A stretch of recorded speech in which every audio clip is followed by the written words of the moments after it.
BPL এর টানটান উত্তেজনার মাঝেই ধীরে ধীরে সামনে চলে আসছে আসন্ন টি-20 বিশ্বকাপ। যদিও বাংলাদেশ ক্রিকেট বোর্ড এখনও আনুষ্ঠানিকভাবে বিশ্বকাপের চূড়ান্ত দল ঘোষণা করেননি, তবে আইসিসির বেঁধে দেওয়ার সময়ের মধ্যেই প্রাথমিক স্কোয়াড পাঠানো হয়েছে, এমনটাই জানা যাচ্ছে সংশ্লিষ্ট সূত্রে। সেই সম্ভাব্য 15 সদস্য দলের সবচেয়ে বড় চমক হয়ে উঠে এসেছে জাকের আলী অনিকের নাম না থাকা। কয়েকদিন আগে যার নেতৃত্বে সিরিজ জিতল বাংলাদেশ, আপাতত তার পক্ষে বাজি ধরতে নারাজ নির্বাচকরা। এদিকে বিপিএল দুর্দান্ত ফর্মে থেকেও আপাতত নির্বাচকদের ভাবনা নেই টেস্ট অধিনায়ক নাজমুল হোসেন শান্ত। সূত্র মোতাবেক পুরো বিপিএল এর শান্ত যদি ধারাবাহিক ফর্ম বজায় রাখতে পারে, তাহলে বিশ্বকাপে স্কোয়াডের ভাবনায় আসতে পারেন বাঁহাতি ব্যাটার। কেননা আগামী 1 ফেব্রুয়ারি পর্যন্ত বাংলাদেশ দলে পরিবর্তন আনার সুযোগ রয়েছে।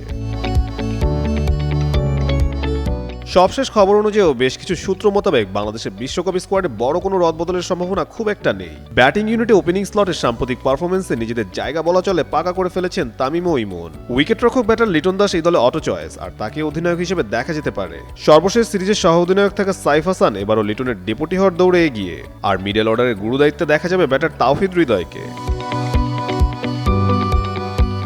ফিনিশিংয়ের দায়িত্বে শামীম হোসেন পাটোয়ারির সঙ্গে অভিজ্ঞ নুরুল হাসান সোহান গুরুত্বপূর্ণ ভূমিকা রাখতে পারেন বলে মনে করছেন অনেকেই। এদিকে স্পিন বিভাগে বাঁহাতি নাসুম আহমেদের সঙ্গে আরেক বাঁহাতি স্পিনার তানভীর ইসলামকে নিয়েও চলছে জোর আলোচনা। তবে উইকেট ও কন্ডিশন বিবেচনায় শেষ পর্যন্ত হয়তো নাসুমকে নিয়েই ভাবছে টিম ম্যানেজমেন্ট। স্পিন বিভাগের নেতৃত্বে যে দলের নিশ্চিতভাবেই শেখ মাহিদি ও রিশাদ হোসেন থাকছেন, তার বলার অপেক্ষা রাখে না। এদিকে উইকেটের ধরন ও কন্ডিশন মাথায় রেখে পেস আক্রমণে রাখা হয়েছে 5 জন পেসারকে। মুস্তাফিজুর রহমান ও তাসকিন আহমেদ বলা চলে দলের অটো চয়েস। তাদের সঙ্গে তানজিম হাসান সাকিব, মোহাম্মদ সাইফুদ্দিন ও শরীফুল ইসলামও টিকে আছেন বলে শোনা যাচ্ছে। বিপিএলে চোখে পড়ার মতো পারফরমেন্সের পরও আপাতত জায়গা হয়নি নাজমুল হোসেন শান্তর।